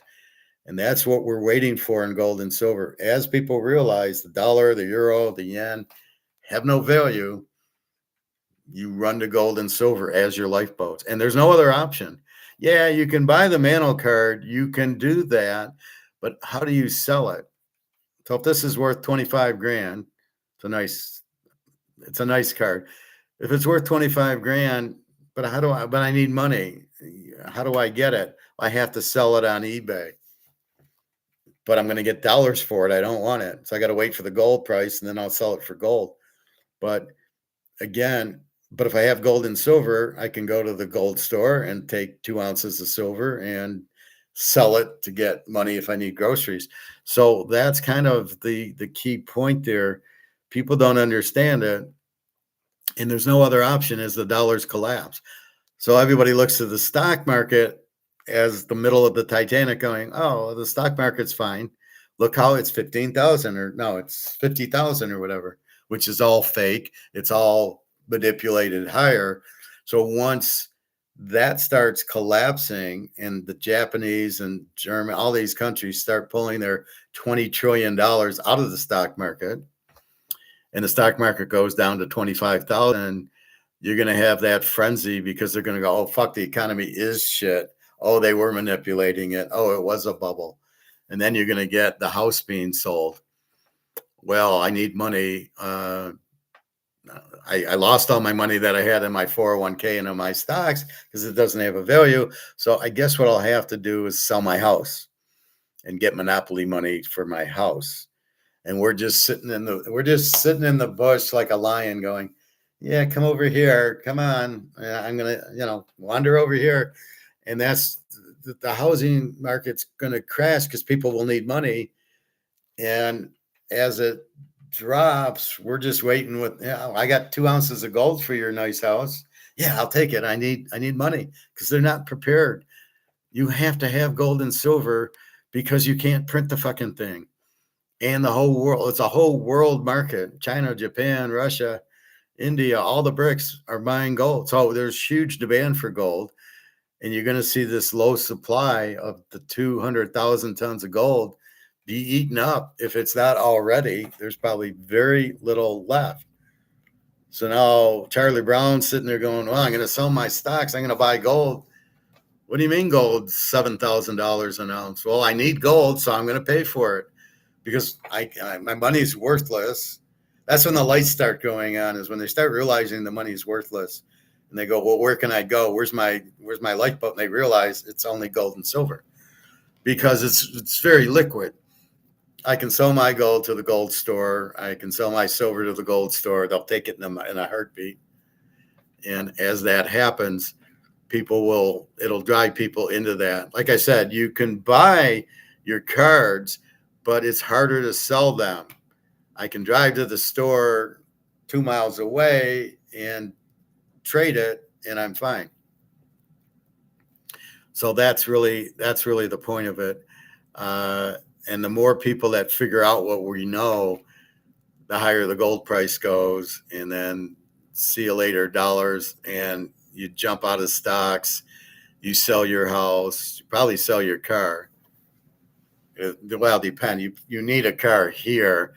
In Switzerland, you don't need a car. You can just get on the tram. Japanese carry trade is dying soon too, I've heard. Yeah, well, their dollars are gone. They printed too much. They're trying to get their money out of the stock market because that's where they have most of their money in the U.S. is in the stocks, not the bonds. They've sold most of their bonds. But if you're Japan and you need the money, you're trying to eat and your money's not worth anything, and you got $1 million in the stock market, what are you doing? You're pulling the money. I need the money to eat. I mean, it becomes basic survival at that point. I need to go to Kroger's and get milk and ice cream. I don't have any. Well, I got to go get. What do I have? What asset do I have that I can sell to get money to eat and pay rent and utilities? And that's what it is. And we're just sitting there with our gold and silver, and we're sitting there going, yeah, it's a nice day out today. I think I'll go to the pool. I mean, we have no care in the world because we're not going to lose our money because we're in gold and silver. If I'm in stocks or bonds, I'm going to get my ass kicked. I'm going to lose a ton of money. And not only that, the money has no value in the first place. So what am I going to do with the $100,000 in the bank that I can't get out to go to Kroger's, which they're not going to take it because it doesn't have value? Just ask the Romans what happened. The same, they took all their gold and silver out of their coins. They were dead. And the Germans, we know, Zimbabwe, Sri Lanka, Pakistan, all the countries, they print their money to death. It's not worth anything. Once nobody wants it, you're toast. And nobody wants the dollar. Only you're not going to hear anybody tell you nobody wants it. They'll come out with a new dollar and they'll blame Putin. Well, that war with Ukraine, that took us a lot of money. And the Russians started printing our money. So we had to come out with this new money. Translation, we fucked up. We printed the money to zero. So we need new money that'll last about a year until people figure out it's not backed by gold and you're fucked. And we sit there with our gold and silver going, sunny day out today. But because we're thinking 5 steps ahead. As I was talking, I was driving home from the pool the other day, and it was like this ice cream place was closing because their prices are too expensive. And it was like police day or something. I don't know what it was, but the police were there and everything, and they give them free ice cream. I don't know. And so this lady and her with the child and the husband are walking across the street, and the cops are escorting them. And so I stop and I wait, and the people get to the sidewalk, and now I'm ready to go. Okay, they're at the sidewalk, and the police are walking back. And this guy's giving me a dirty look because he said, well, your car's rolling. You need to stop. And I go, I am stopped. What am I running you over? Like, Jesus Christ. Well, I thought you were going to run me over. I go, no, I'm hoping you get out of the fucking way first. And again, I'm thinking 5 steps ahead. I'm going, okay, the people have crossed. The cops are either going to stay there or walk back. And you're not walking back. And I'm anticipating them to move back, which they took their time doing for some reason. I don't know. Anyway, that's just the way I think. I always think ahead. So we have an economy that's broke. We have, and really, what Mobility really talks about, they talk about inflation. It ain't 2%. And I don't know why they try to measure it in prices when it's the dollar being printed to death. That's the inflation, inflating the money supply. The prices are the prices. They go up. You go to the grocery store, half of them are 2 for $5 because they tried to raise them and nobody's going to buy them. And you just sit there understanding our dollar's toast. We need another dollar. And I understood this about 5-6 years ago, that the dollar was toast with Biden giving away trillions of dollars. And I said, there's nowhere to go. I can't go into euros or British pounds or Swiss francs. That's not going to help me. And that's where it was like, oh, it's gold and silver. That's it. That's why I got my master's, was to understand gold and silver are the monopoly, and they're the lifeboats. So we know what's going on, and we are prepared. We've got our gold and silver. If you can't afford an ounce of gold, go buy a 1/4 ounce or a 1/10 of an ounce. But I strongly advise you to get some gold, and then buy your silver as much as you can, and it'll save you. Silver will go conservatively to $1,000 to $2,000 an ounce. Gold will be in the 15 to 20,000 range, and then when the frenzy hits, when everybody realizes that the Titanic's sinking, is when gold hits 35 to 50 and silver goes to 3,000 or 4,000, maybe 5,000, because people won't be able to afford the gold. Well, the rich people will be able to afford the gold. The poor people will go to the silver if they're smart enough. And that's why silver will still move. But that's where we're headed. And you go, oh, wait, silver $64 an ounce. It's going to 2,000. Yeah, maybe I need to buy some of that. And when you throw the cherry on top that your dollar is worthless. And if you don't get out of your dollar, you're not going to be able to go to the grocery store and buy anything. It's a double play. It's a simple idea, and it's 100% accurate and 100% will work, and has worked every time, because you can't come up with more gold. 200,000 tons. That's it, folks. That's all there is. What are you going to dig to the center of the earth and find more gold, or maybe another meteorite will hit us and give us more gold? So you're not getting any. You're getting 1,000 tons here and there, which will not affect our price, because our good friends in China want to buy thousands of tons. The demand is there, and in our world, if supply can't go up and demand is strong, then the price has to go up. Now, you can price fix it the way JP Morgan's doing, the way the Fed's trying to do it, but it won't last, because people will need money, and they're going to get out of COMEX and get out of the dollar and go into the gold and silver. That's what always happens. Japan needs money. They're getting out of the dollar and they're going back into it. People in the dollar realize it's worthless. Putin said it. He said it's like a Snickers wrapper. It's not worth anything. He knows that. He's a pretty smart guy. Our guy, Trump's pretty stupid, isn't he? So why don't we have gold is beyond me. It's poor government, but that's where we're headed for. Once that frenzy hits, and you'll know when, gold will not go up $20, $30 a day, or gold's was up like $150 yesterday. It'll go up like $1,000 a day, and silver will go up a couple hundred a day. That's when we'll see the frenzy. That's when people who are in this dark now, sleeping at the Gladiator, at the circus, as people are there, they don't see it until it affects them, and they, wait a minute, I can't buy anything at the grocery. Milk's $10 a gallon. Yeah, because the money's not worth anything. And once people open their eyes and see that and understand they've been fucked, because God knows the government never fucks us. Once they realize that, then well, now it's too late. Gold's 25,000 an ounce. Silver's 1,000 an ounce. So now what you going to do? And so we're way ahead of the game. We're just waiting impatiently, because we got a taste of $5,600 gold and 120 silver, which is where we're headed. But we got that taste, and then it got dropped down, and we're like, what the fuck happened? That shows you the manipulation by the JP Morgan and the bullion banks. They're still trying to keep that price down, even though we have no idea why. We have no idea why they're not buying the gold and silver.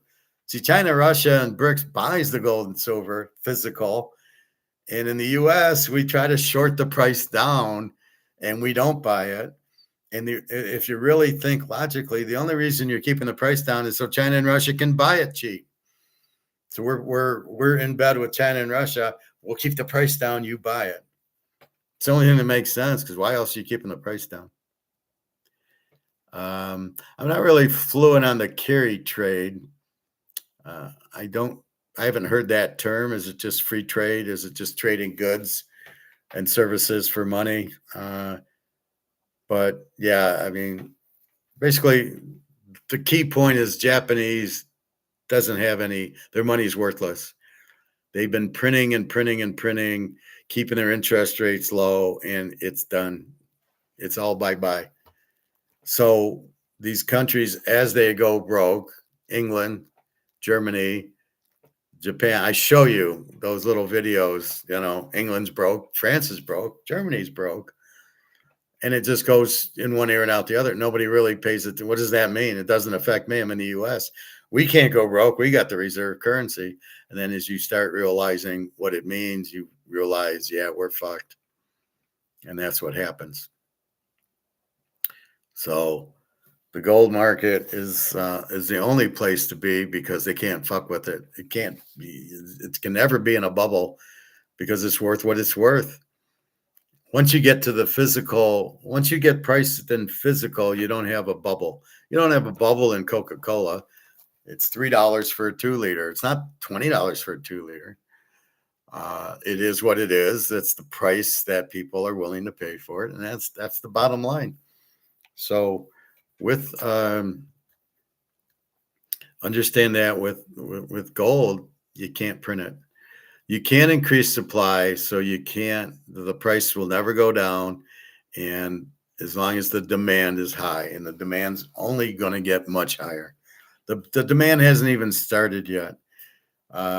Wait till people realize that that's what they need. When I'm in the hot tub or the pool and I'm talking, you can just see it go right over these people's heads. Once in a while, they catch it and they go, "Yeah, I need. Where's the gold store?" And I said, "Look, it's the dollar's worthless. That's the one they have a struggle with." What do you mean the dollar's worthless? I was just in Kroger's and I just bought da da da da. I bought a hamburger, and wait, I can still use my money. Yeah, but it takes more money to buy it. That's what they don't get. Enough with these spams. So that's the thing. That's the beauty of gold and silver, or why we collect certain cards. Why do we collect this? Because Mano has a huge demand. That's why we collect them. And this is an old card, so it's limited. You can't make any more. This card is a Patty Roy Zenith Z team, which is kind of limited but not numbered, but it's a very pretty card, as you can see. And it's a popular player, Patty Roy. I think, have the Gretzky or Lemieux in that, one of the two. So you get the stars because you get the demand. And where do we get the stars from? Because we watch football and baseball and basketball, and we know the stars, right? What do you think the value of the Doyle Brunson card is now for the Nick guy? I'm sure it went up after we won the title. The Winnebago card, I don't know.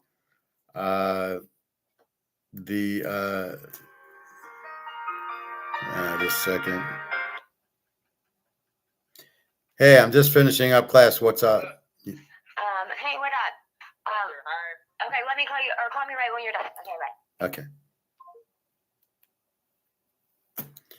bye. So that's the point. We see who the stars are. Mahomes, he's going to have high demand. Everybody likes he's a winner. Joe Burrow, we're waiting on. I warned Nick to not yet wait till he wins the Super Bowl before. He's a good player.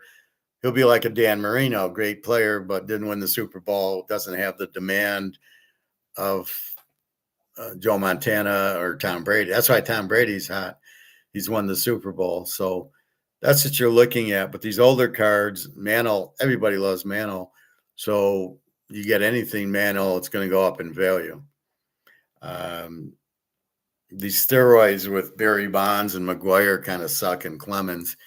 Those cards lost because they killed the demand because they didn't get in the Hall of Fame because they did steroids.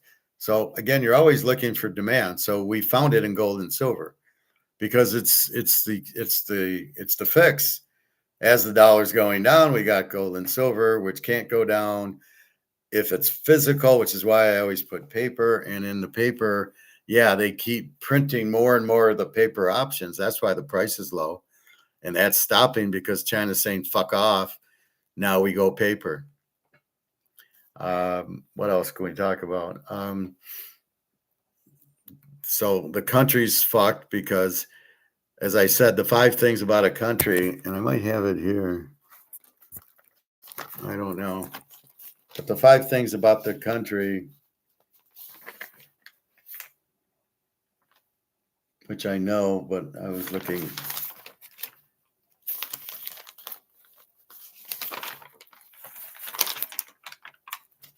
Basically, the 5 things about a country: you must have low taxes, you must have sound money, which is gold and silver, you must have free trade, you must have small government, because how do you pay for the government?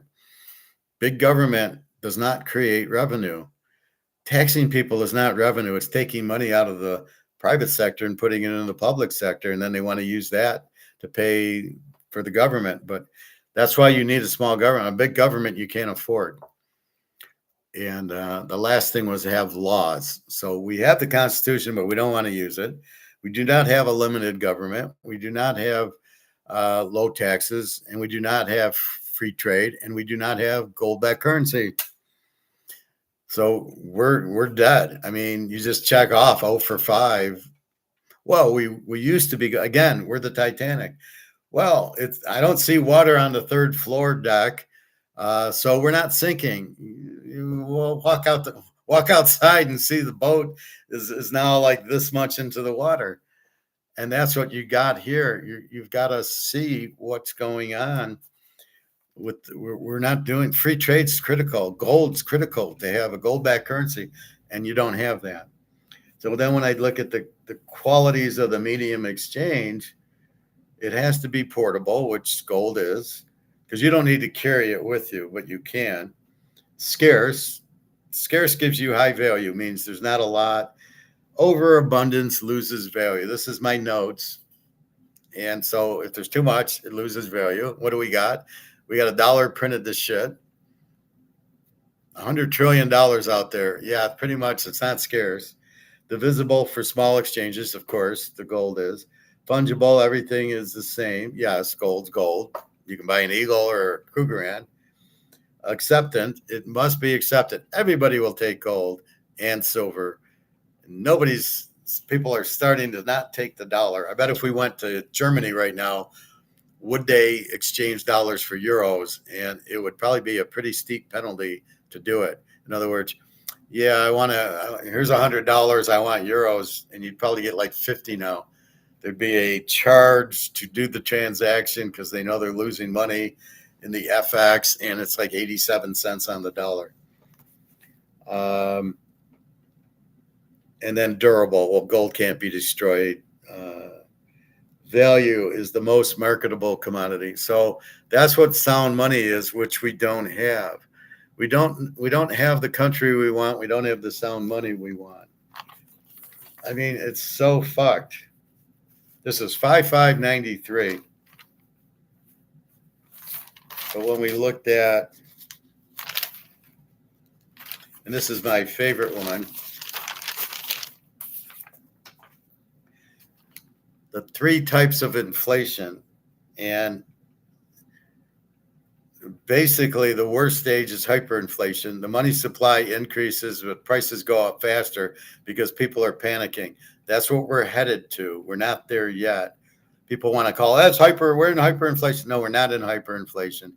Prices aren't going up faster than the money supply, and people, the expectations that, I better buy Cheerios and milk and bread now before the price goes up. We're not there yet.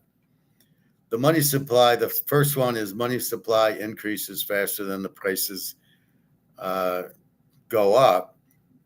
That's price rise inflation, which is basically they're printing, but the price hasn't realized it.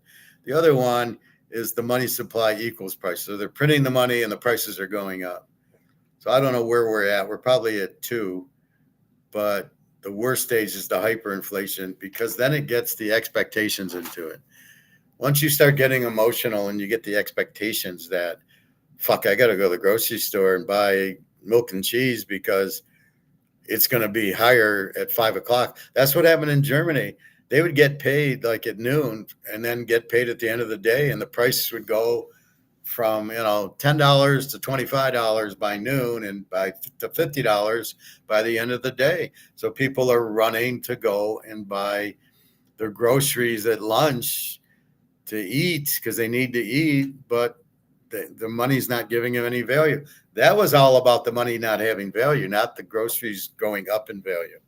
But then as the expectations grew that people say, I better run to the grocery store now and get out of it. That's the other thing. And that's the real key thing. So as they realize that, that's what happens. Japan's broke. Germany is broke. England's broke. France is broke. And Italy's totally mafia, but probably running out. Spain, Portugal, right? They're dying. Anybody on the euro is is fucked because the euro's out. So all these euro countries, no matter what they plan or this, their money doesn't have value. This is the problem. Oh, China and Russia have gold-backed currency, so guess what? Their money keeps value. And that's really the whole point of it, right? The money keeps value.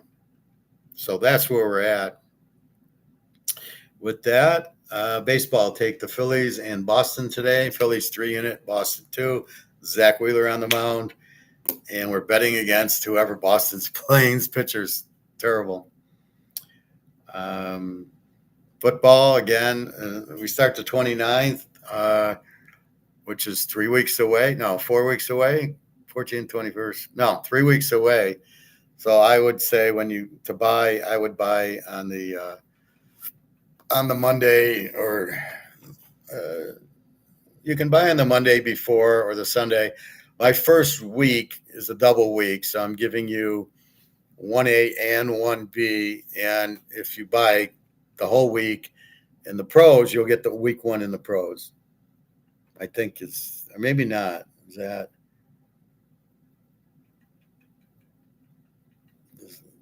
no? I think week one at college ends, and then week two of college is week one of the pros.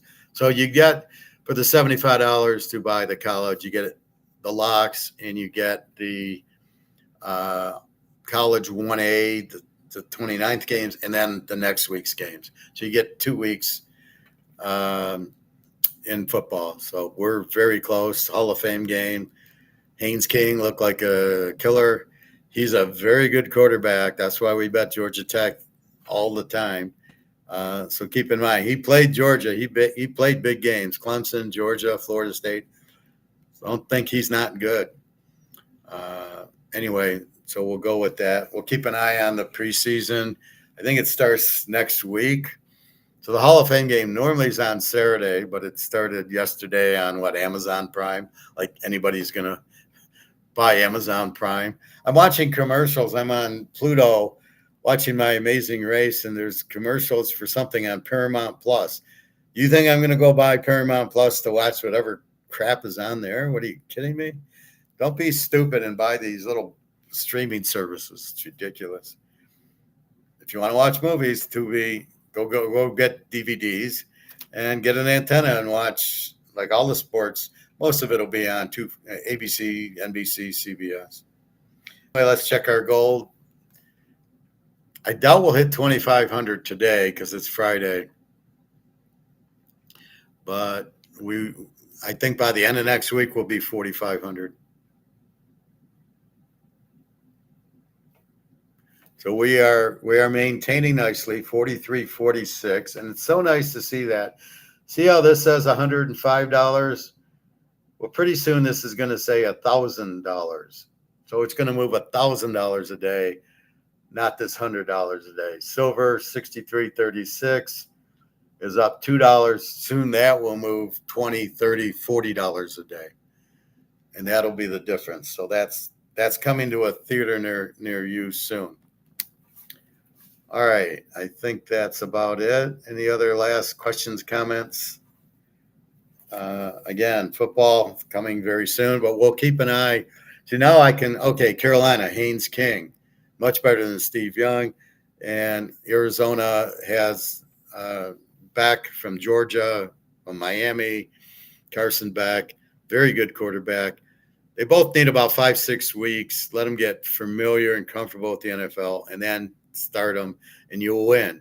Carolina will win with a good quarterback, not with Steve Young, and Arizona doesn't have anybody. I don't know why they thought Jacoby Brissett was any good. He was nothing at Florida. So that's where you're at. All right.